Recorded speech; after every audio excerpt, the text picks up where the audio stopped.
Aouzu billahi minash shaitanir rajim. Bismillahir rahmanir rahim. Nigériennes, Nigériens, mes chers compatriotes. Cela fait déjà 2 ans que nous sommes résolument engagés tous ensemble avec résilience et foi dans l'avenir sur le chemin de la souveraineté pleine et entière de notre pays et pour le bonheur de tous. Mes chers compatriotes, il s'agit assurément d'un chemin plein d'embûches, aux conséquences difficiles, aussi bien pour les Nigériens pris individuellement que pour notre pays en tant que communauté politique organisée. En effet, depuis le 26 juillet 2023, et notre engagement patriotique à prendre notre destin en main, le système néocolonial réactionnaire de mise sous tutelle du Niger que nous avons renversé n'a cessé de se déchaîner contre notre pays et son peuple.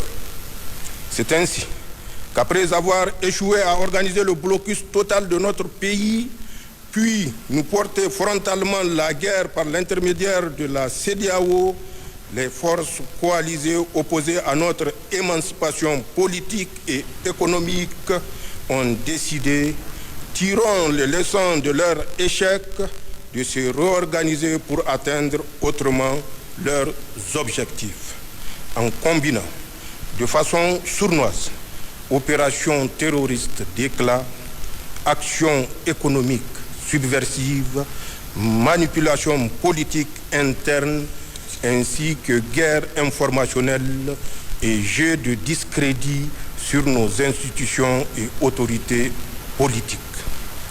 Les résultats auxquels ils parviennent sont souvent spectaculairement importants, non pas parce qu'ils donnent un avantage stratégique aux forces opposées à notre pays ou qu'ils soient constitutifs d'un véritable projet politique alternatif au nôtre, mais simplement parce que de par l'immédiateté de leurs effets et leur violence, ils impactent négativement notre quotidien de façon individuelle et collective. Ils bénéficient d'une importante couverture médiatique et diplomatique à l'échelle internationale. Ils sèment le doute chez certains d'entre nous et nous divisent. Ils rencontrent nos légitimes mais pressantes attentes individuelles ainsi que notre impatience quant à un changement véritable. Ils nous font parfois perdre de vue ce que nous avons réussi ensemble et nos nobles objectifs communs. Ils nous font parfois perdre de vue ce qui est essentiel et nous empêchent de nous projeter dans l'avenir qui s'annonce pourtant radieux pour le Niger et la Confédération AES dans son ensemble. Mes chers compatriotes, c'est dire que je mesure la complexité de la situation à laquelle nous faisons face, les difficultés qui se dressent devant nous, ainsi que l'état d'esprit de nombre de nos compatriotes. Je sais par ailleurs le sacrifice que nous avons consenti pour que vive le Niger, ainsi que nos attentes légitimes d'une vie qui doit être nécessairement meilleure pour les Nigériens. C'est le lieu, sans doute, de rendre un vibrant hommage à nos forces de défense et de sécurité pour tous les sacrifices consentis et leur professionnalisme, à notre grand peuple pour sa résilience et son engagement, et à tous nos amis pour leur précieux soutien. Mes chers compatriotes, force est donc de reconnaître que nous avons objectivement besoin d'une organisation adaptée à notre contexte pour réaliser notre projet politique et parvenir à des résultats probants pour chacun de nous, individuellement considérés, et pour notre pays de façon générale. En effet, aucun projet politique à l'échelle d'un pays ne s'est réalisé dans la précipitation et dans un court délai. Cela est particulièrement vrai dans le cas du Niger, en tenant compte notamment de notre histoire politique singulière des enjeux liés à l'exploitation de nos ressources naturelles et de l'adversité sans précédent à laquelle nous faisons face aujourd'hui. C'est pourquoi nous sommes ensemble dotés d'une charte de la refondation dans un cadre inclusif et consensuel, celui des Assises nationales de la refondation tenues à Niamey du 15 au 20 février 2025. La charte du 26 mars 2025 a non seulement posé les jalons de la souveraineté pleine et entière du Niger sur le plan politique et économique, en nous permettant de nous réapproprier notre pays, ses immenses ressources naturelles et en définissant les valeurs devant régir notre société, mais aussi organiser nos pouvoirs publics et octroyer un délai raisonnable à notre gouvernement pour refonder notre République. Aussi, nous sommes en train de prendre toutes les dispositions pour mettre en place progressivement nos institutions, à l'instar de la Cour d'État installée le 16 novembre 2023, la Cour des comptes dont les membres ont prêté serment le 1er juillet 2025 et du Conseil consultatif de la refondation qui a tenu sa première session du 28 juin au 12 juillet de cette même année. C'est le lieu aussi de féliciter une fois de plus tous les acteurs qui ont permis l'aboutissement heureux de ce processus et les encourager à persévérer au service du Niger et des Nigériens. Mes chers compatriotes, comme nous pouvons le constater, il s'agit d'un chemin difficile que nous sommes en train d'aménager avec courage, détermination pour l'avenir. Mais il s'agit surtout du seul chemin en phase avec nos légitimes aspirations de liberté, de souveraineté et de développement certain dans l'avenir. Il s'impose donc à nous comme un choix rationnel, historique et de conviction. En effet, que l'on ne se méprenne pas, nous avons en réalité un choix à faire entre deux lignes directrices fondamentalement différentes. La première ligne directrice est celle du chaos programmé à moyen terme dans notre espace sahélien et notre soumission aux forces que nous connaissons à long terme et de façon définitive, cela dans la passivité et l'insouciance. C'est le choix de continuer à faire la politique comme par le passé. La politique qui consiste à soumettre notre pays à la volonté de la France et à faire du Niger une base militaire pour projeter des forces étrangères et à abandonner l'exploitation de nos richesses à quelques puissances étrangères qui entretenaient des relations de corruption et de parrainage avec certains de nos compatriotes. La deuxième ligne est celle du refus de la soumission et de continuer la même politique qui, en 65 ans d'indépendance octroyée, n'a produit que corruption, insécurité et misère. C'est le choix de la dignité dans l'honneur et pour l'avenir. La politique de défendre sans complexe et sans complaisance les intérêts du Niger.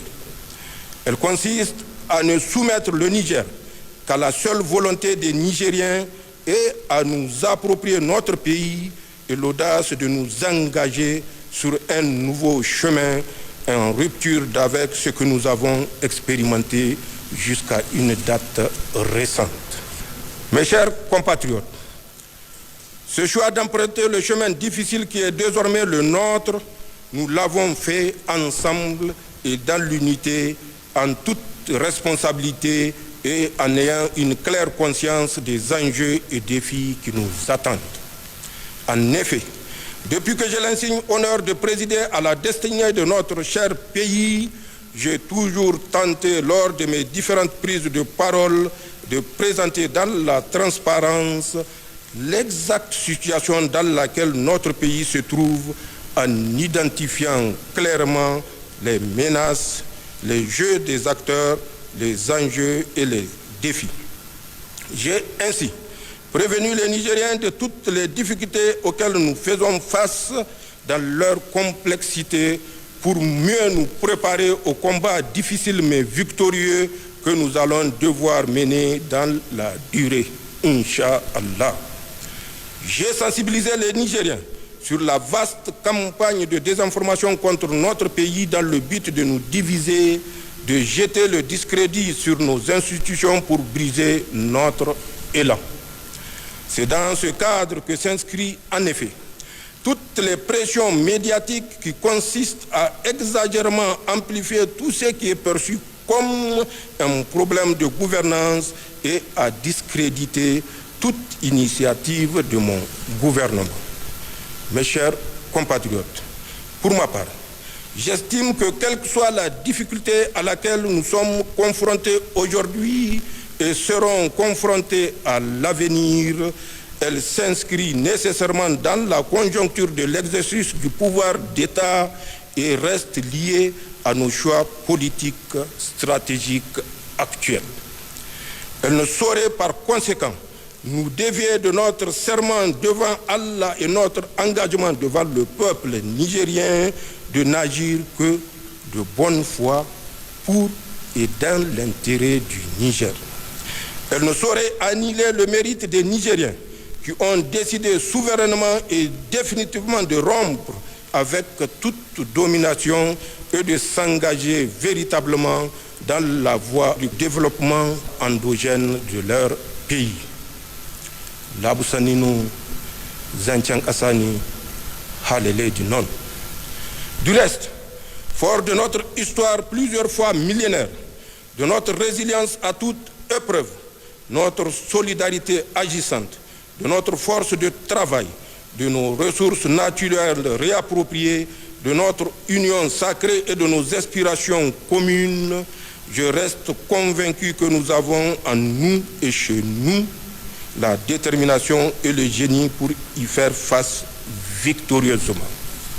Mes chers compatriotes, parlant du travail, c'est le lieu d'encourager tous les Nigériens, quel que soit leur secteur d'activité, à se remettre véritablement au travail, car c'est le seul moyen de sortir de la pauvreté et développer notre pays. Aussi, à ce stade de mon allocution, j'aimerais rendre un hommage mérité à tous les acteurs, paysans, entrepreneurs et administrations qui portent avec courage et des résultats tangibles le programme de la grande irrigation. En effet, grâce à leurs efforts conjugués à ceux du monde rural en général, pour la première fois au Niger, nous n'avons pas connu de situation dite période de soudure. Des informations qui ont été remontées par les canaux fiables du secteur, les produits alimentaires sont en effet largement disponibles sur l'ensemble du territoire national et à des prix abordables. C'est bien la preuve que le travail bien fait porte toujours de bons fruits et que nous sommes capables de réussir dans un délai raisonnable notre souveraineté alimentaire. J'aimerais également rendre un hommage à tous ceux qui se sont mobilisés pour le Fonds de solidarité pour la sauvegarde de la patrie. Ce fonds a permis à notre pays de faire des réalisations importantes. Il s'agit là également d'une preuve supplémentaire que nous sommes capables, ensemble et dans la solidarité, de réaliser de belles choses. Aussi, j'encourage tous les Nigériens à persévérer dans ce sens pour le bien de notre pays. Nigériennes, Nigériens, mes chers compatriotes, j'aimerais, au terme de mon allocution, rassurer les Nigériens qu'en dépit de la conjoncture difficile que nous traversons et de l'adversité féroce auquel nous sommes confrontés, notre pays se trouve bien sur le bon chemin, celui de la dignité, de la souveraineté et du combat pour un avenir meilleur pour tous. Aucune difficulté, aucune épreuve, aucun obstacle actuel ou à venir ne doit entamer notre engagement pour le Niger et entraver la réalisation de notre grand projet commun. C'est de la survie et de l'avenir de notre pays dont il s'agit. Je vous invite par conséquent à plus d'engagement et de travail pour réussir ensemble dans l'union et la solidarité. C'est cela notre part de responsabilité historique.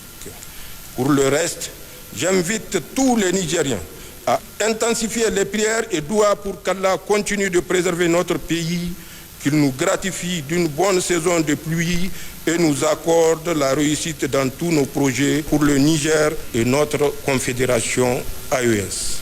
C'est d'ailleurs convaincu de l'importance de nos prières dans la réalisation de ce projet et tenant compte du contexte difficile du moment que j'ai instruit le gouvernement à restreindre les activités commémoratives de l'an 2 de l'accession du Conseil national pour la sauvegarde de la patrie au pouvoir à des séances de lecture du Saint-Coran et de prières sur l'ensemble du territoire national pour qu'Allah continue à descendre sa rahma sur notre pays, à nous accorder un hivernage fécond et la réussite dans tous nos projets individuels et collectifs, Inch'Allah.